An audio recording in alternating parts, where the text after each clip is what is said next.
नमस्कार, स्वागत है आपका आरटी हलचल में और मैं हूं आपके साथ फाल्गुनी सोनी लेकर जिले के तरोताजा हालात। चलिए सबसे पहले नजर डालते हैं आज की हेडलाइंस पर। डायमंड केबल संचालक पर लालबाग थाना पुलिस ने एफआईआर की दर्ज। विद्यालय में बच्चों की बिगड़ी तबीयत, अस्पताल में किया भर्ती, जनप्रतिनिधियों ने जाने हाल। गणेश चतुर्थी पर मेले का होगा आयोजन, 51,000 लड्डुओं का लगेगा भगवान श्री गणेश को भोग। क्रेन ने बाइक सवार को कुचला, 2 घायल अस्पताल में भर्ती। और अब गतिविधियां विस्तार के साथ। बुरहानपुर के लालबाग थाना क्षेत्र के इंदिरा कॉलोनी में डायमंड केबल संचालक द्वारा स्टार कंपनी के कॉपीराइटर कर चैनल का प्रसारण किया जा रहा था, जिसको लेकर लालबाग थाना पुलिस ने दबिश देकर यहां से मशीनरी जब्त करते हुए केबल संचालक यूसुफ अली पर एफआईआर दर्ज कर दी है। बुरहानपुर लालबाग थाना पुलिस ने बिना अनुमति स्टार टीवी के चैनलों का प्रसारण करने पर डायमंड केबल नेटवर्क संचालक पर कॉपीराइट एक्ट के तहत केस दर्ज किया है। इसकी शिकायत कंपनी के इन्वेस्टिगेशन अधिकारी ने पुलिस से की थी। पुलिस ने डायमंड केबल नेटवर्क के मालिक यूसुफ अली निवास इंदिरा कॉलोनी के खिलाफ कॉपीराइट अधिनियम 1957 की धारा 37, 51 और 63 के तहत केस दर्ज किया है। एसपी राहुल कुमार ने बताया कि स्टार टीवी के इन्वेस्टिगेशंस अधिकारी मोहम्मद बख्तियार कुरैशी मुंबई ने शिकायत की थी कि आरोपी यूसुफ अली निवास न्यू इंदिरा कॉलोनी अपने कनेक्शन पर स्टार टीवी के चैनल बिना कंपनी की अनुमति चला रहा है। सूचना मिलने पर 7 दिसंबर को बुरहानपुर आए एक घर पर क्वालिटी चेक करने के लिए गए। यहाँ स्टार प्लस, स्टार प्रवाह और स्टार स्पोर्ट्स चैनल को टीवी पर चलते देखा। कैमरे में रिकॉर्डिंग कर उसकी डीवीडी बनाई। आसपास के लोगों से पूछताछ की गई। लोगों ने बताया कि ये डायमंड केबल के कनेक्शन चल रहे हैं। मालिक यूसुफ अली है। इसकी शिकायत पुलिस को की गई कि उनके द्वारा बिना लाइसेंस के लिए और फीस दिए स्टार इंडिया कंपनी चैनल का अवैध रूप से प्रसारण किया जा रहा है, जिससे कंपनी को नुकसान हो रहा है। जांच के बाद पुलिस ने केबल संचालक पर केस दर्ज कर दिया। स्टार इंडिया की तरफ से एक डेलीगेशन आया था जिनके द्वारा शिकायत की गई थी कि केबल ऑपरेटर्स द्वारा जो है वो इलीगल ट्रांसमिशन किया जा रहा है। तो उसके संबंध में शिकायत के आधार पे लालबाग थाना में एक मामला कायम किया गया है 420 कॉपीराइट एक्ट के अंतर्गत यूसुफ अली के विरुद्ध। बाकी इन्वेस्टिगेशन करके और अगली कार्रवाई की जाएगी। बुरहानपुर के लालबाग थाना क्षेत्र के ग्राम लोनी के नवोदय विद्यालय में अचानक कक्षा 6वीं और 7वीं की छात्राओं की तबीयत बिगड़ने पर उन्हें तुरंत ही उपचार के लिए जिला अस्पताल में भर्ती किया। डॉक्टरों की टीम द्वारा सभी छात्राओं का उपचार किया जा रहा है। हालचाल जानने के लिए जनप्रतिनिधि सहित प्रशासनिक अफसर भी पहुंचे। फिलहाल सभी छात्राओं की हालत में सुधार बताया जा रहा है। बुरहानपुर के लालबाग थाना क्षेत्र के ग्राम लोनी के जवाहरलाल नवोदय विद्यालय में कक्षा 6वीं और 7वीं की करीब 25 से अधिक छात्राओं की अचानक तबीयत बिगड़ गई। उन्हें खांसी के साथ उल्टियां होने लगी। शिक्षकों द्वारा सभी छात्राओं को बुरहानपुर के जिला अस्पताल में भर्ती कराया। यहाँ पर डॉक्टरों की टीम भी तुरंत ही पहुंची और सभी छात्राओं को उपचार दिया। सूचना लगते ही बुरहानपुर के निर्दलीय विधायक ठाकुर सुरेंद्र सिंह, कांग्रेस के युवा नेता हर्षित ठाकुर और नगर निगम के पूर्व अध्यक्ष मनोज तारवाला, लालबाग थाना प्रभारी दिलीप सिंह देवड़ा भी पहुंचे और उन्होंने तुरंत ही डॉक्टरों से चर्चा करते हुए बच्चों के हालचाल जाने। जब इस संबंध में जिला अस्पताल के आरएमओ डॉक्टर भूपेंद्र गौर से बात की तो उन्होंने बताया कि वायरल के कारण बच्चों की तबीयत बिगड़ी। उन्हें अभी प्राथमिक उपचार दे दिया है। प्राथमिक उपचार के बाद बच्चों की हालत ठीक बताई जा रही। नवोदय विद्यालय के कुछ बच्चों की तबीयत खराब हुई। सारे बच्चों को अलग अलग पूछा में गया है तो सारे बच्चों का कहना है कि उनको खांसी आ रही है और उल्टी हुई है। अब डॉक्टर लोगों का कहना है कि ये फूड पॉइजनिंग वाला मामला नहीं है, वायरल होने के कारण ऐसा हो रहा है। बाकी मुझे ऐसा लगता है कि सारे बच्चों को एक साथ वायरल नहीं हो सकता, कहीं ना कहीं खाने में कुछ न कुछ गड़बड़ हो गई होगी। ये जवाहर नवोदय विद्यालय लोनी के बच्चे हैं। कुछ 25-30 बच्चे हमारे पास में आए हैं। सिम्टम्स वाइज तो वायरल फीवर लग रहा है, जो अपर रेस्पिरेटरी ट्रैक इन्फेक्शन, लेरिंगो ट्रैकोब्रोंकाइटिस करके होता है, वायरल इन्फेक्शन होता है। और साथ में कुछ बच्चों के साथ उल्टी है, पेट में दर्द है, तो सारे सिम्टम्स वायरल के ही लग रहे हैं। क्या फूड पॉइजनिंग हो सकता है? नहीं, फूड पॉइजनिंग किसी को हिस्ट्री नहीं है, खाने की कोई हिस्ट्री नहीं है। और फूड पॉइजनिंग में एक्सेसिव वोमिटिंग और लूज मोशन होते हैं, सर लूज मोशन की कोई हिस्ट्री नहीं है ना। तो प्रथम दृष्टया अभी उपचार मिलने के बाद अब क्या हालत है बच्चों की? अभी हमने उन्हें प्राथमिक उपचार चालू किया है, तो सिम्टोमेटिक बच्चे बेटर फील कर रहे हैं, है ना। आगे कुछ इन्वेस्टिगेशन जांचें कर रहे हैं, इसमें सीबीसी की जांच कर रहे हैं और सबका कोविड एंटीजन करवा रहे हैं, क्योंकि वायरल फीवर है तो कुछ रूल आउट करना पड़ेगा वायरल में कौन सा है। बुरहानपुर के मोहना संगम स्थित श्री तपेश्वर सिद्धेश्वर गणेश मंदिर पर चतुर्थी के अवसर पर मेले का आयोजन होगा। यहाँ पर 51,000 लड्डुओं का भगवान श्री गणेश को भोग लगाया जाएगा, जिसको लेकर लड्डू बनाने का कार्य शुरू हो गया है। बुरहानपुर के मोहना संगम स्थित श्री तपेश्वर सिद्धेश्वर गणेश मंदिर पर चतुर्थी के अवसर पर मेले का आयोजन होगा, जहाँ पर 51,000 लड्डुओं का भगवान श्री गणेश को भोग लगाया जाएगा, जिसके लिए लड्डू बनाने का कार्य शुरू हो गया है। यहाँ पर मोतीचूर के 51,000 लड्डुओं का भगवान गणेश को भोग लगाया जाएगा। मंदिर समिति के सदस्यों ने जानकारी देते हुए बताया कि 2015 से समिति द्वारा यहाँ पर गणेश चतुर्थी के दिन मेले का आयोजन किया जा रहा है। बड़ी संख्या में जिले सहित आसपास के क्षेत्र के लोग सिद्धेश्वर गणेश भगवान के दर्शन करने के लिए पहुंचते हैं। यहाँ पर इस बार 51,000 लड्डुओं का भोग लगाया जाएगा। साथ ही महिलाओं द्वारा सामूहिक पूजन भी किया जाएगा, जिसको लेकर मंदिर समिति ने तैयारियां शुरू कर दी है। तो वहीं बुरहानपुर के गणपति थाने के पास स्थित प्राचीन श्री गणेश मंदिर पर भी मेले का आयोजन होगा। यहाँ पर भी मंदिर समिति द्वारा तैयारी शुरू कर दी गई है। भगवान श्री गणेश का 51 लीटर दूध से अभिषेक होगा, जिसके बाद मेले की शुरुआत होगी।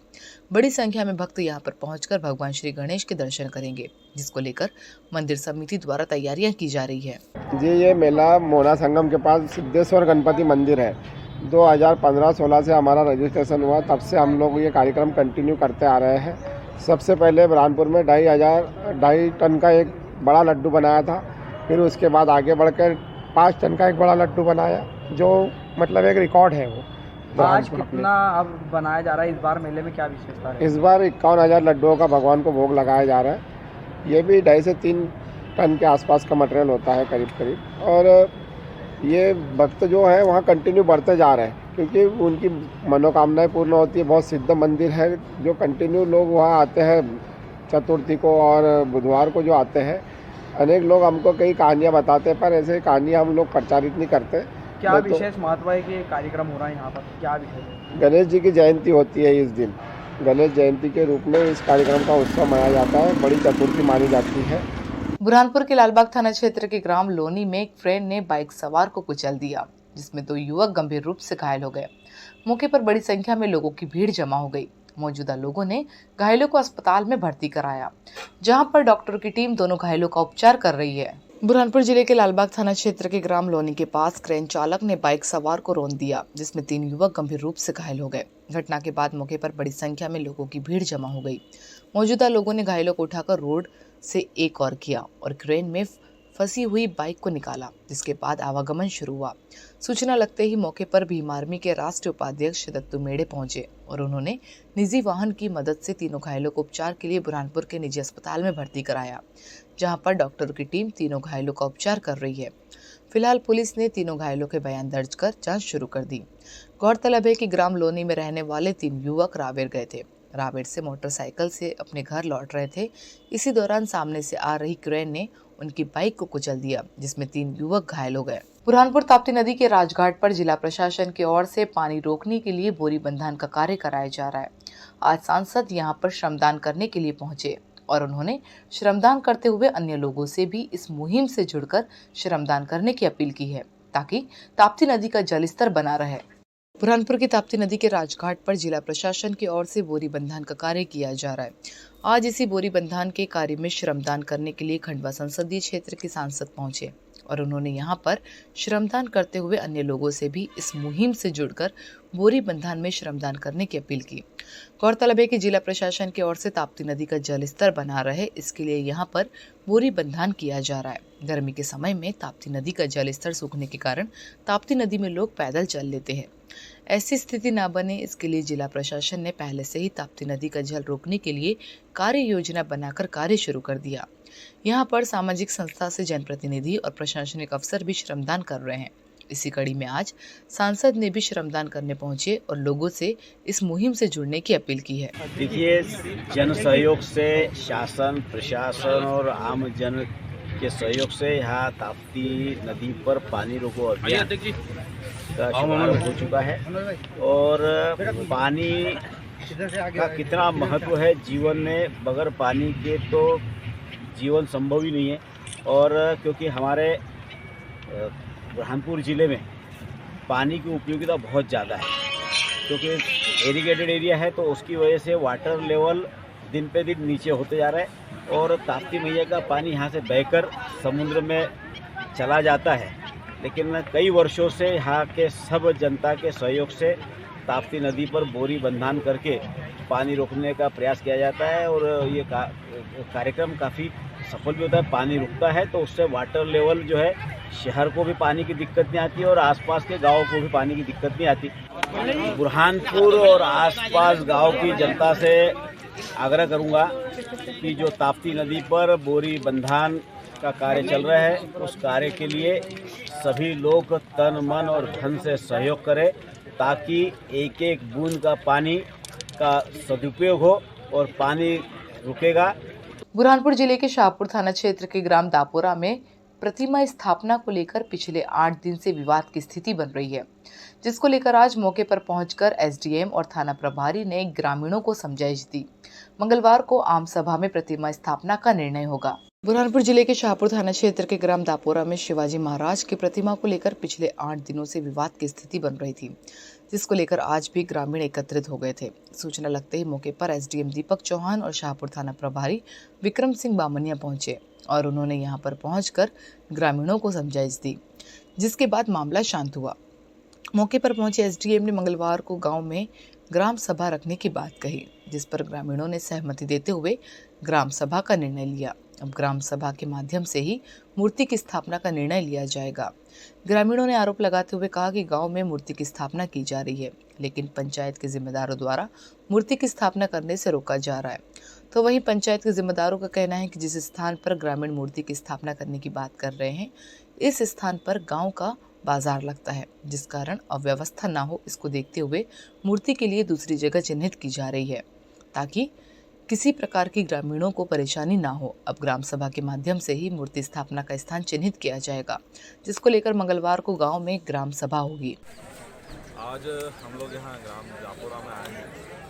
मूर्ति स्थापना को लेकर यहाँ पर विवाद था और हम लोगों के द्वारा भी इसमें यही रखा गया है कि सर्वसहमति के साथ में सभी ग्रामीण जन जो है इसमें अपनी सहमति के साथ में स्थापित करवाएं और उसी के लिए हम लोगों ने कल यहाँ पर ग्राम सभा का भी आयोजन करवाया है, जिसमें ग्राम के समस्त जो सदस्य हैं वो लोग उपस्थित हों और अपने अपने प्रस्ताव और विचार रखें ताकि इसमें सर्वसम्मति से सभी निर्णय ले सकें। बुरहानपुर नगर निगम द्वारा शहरी क्षेत्र में प्रधानमंत्री आवास योजना के तहत नो डीपीआर में 1200 लोगों को चिन्हित किया है, जिन्हें पहली किस्त दे दी गई है, लेकिन अभी तक हितग्राहियों द्वारा मकान का निर्माण नहीं किया गया। ऐसे लोगों से अब नगर निगम राशि वसूली कार्रवाई करने की जा रही है। बुरहानपुर के शहरी क्षेत्र में नगर निगम द्वारा प्रधानमंत्री आवास योजना के तहत नो डीपीआर के माध्यम से हितग्राहियों को योजनाओं का लाभ दिया गया, लेकिन इस नो डीपीआर के 1200 हितग्राहियों द्वारा पहली किस्त मिलने के बावजूद भी मकान मालिक का निर्माण कार्य अभी तक शुरू नहीं किया है, जिसको लेकर अब नगर निगम ऐसे हितग्राहियों से राशि वसूली की कार्यवाही में जुट गई है। नगर निगम आयुक्त संदीप श्रीवास्तव ने बताया कि प्रधानमंत्री आवास योजना के तहत शहरी क्षेत्र में नो डीपीआर बनाई थी, जिसमें हितग्राहियों को प्रधानमंत्री आवास योजना का निर्माण कार्य करने के लिए राशि का आवंटन किया गया था। राशि का आवंटन होने के बावजूद भी इस नो डीपीआर में से 1200 लोगों ने अभी तक भी मकान का निर्माण कार्य शुरू नहीं किया। अब ऐसे लोगों से नगर निगम मकान का निर्माण कार्य जल्द शुरू करने की अपील कर रही है। यदि मकान का निर्माण कार्य हितग्राही द्वारा शुरू नहीं किया जाता है तो राशि वसूली की कार्यवाही की जाएगी। आवास योजना में निगम की 9 डीपीआर है और अभी हमने इनका चिन्हांकन किया है। कुल मिला के लगभग 1200 लोग ऐसे हैं जिन्होंने पहली किस्त मिलने के बाद भी अपने मकान का निर्माण प्रारंभ नहीं किया है। ऐसे लोगों को चिन्हित करके नोटिस देने की कार्रवाई निगम से की गई है। निगम के सम्माननीय पार्षद महोदयों से भी इस बात के लिए निवेदन किया गया है कि वे अपने वार्ड के हितग्राहियों को इस बात के लिए प्रेरित करें कि जिस राशि योजना के लिए वो लाभान्वित हुए उसका काम आगे बढ़ाएं और इसके बाद भी स्थिति नहीं पाए जाने पे अगर कोई अपना मकान निर्माण नहीं करता है तो फिर राशि वसूली के लिए भी कार्रवाई नहीं करता। लगभग 1200 लोग हैं, प्रति हितग्राही 1 लाख रुपए के हिसाब से उनको राशि जारी हुई है, जिसके काम अभी मौके पर प्रारंभ होना बाकी है। और अब वक्त हो चुका है आपसे विदा लेने का। जाते जाते डालते नजर आज की हेडलाइंस पर। डायमंड केबल संचालक पर लालबाग थाना पुलिस ने एफआईआर की दर्ज। विद्यालय में बच्चों की बिगड़ी तबीयत, अस्पताल में किया भर्ती, जनप्रतिनिधियों ने जाने हाल। गणेश चतुर्थी पर मेले का होगा आयोजन। 51,000 लड्डुओं का लगेगा भगवान श्री गणेश को भोग। क्रेन ने बाइक सवार को कुचला, 2 घायल अस्पताल में भर्ती। तो कल फिर होगी आपसे मुलाकात जिले की ताजा गतिविधियों के साथ। तब तक के लिए आरटी हलचल की पूरी टीम और मुझे दीजिए इजाजत। नमस्कार।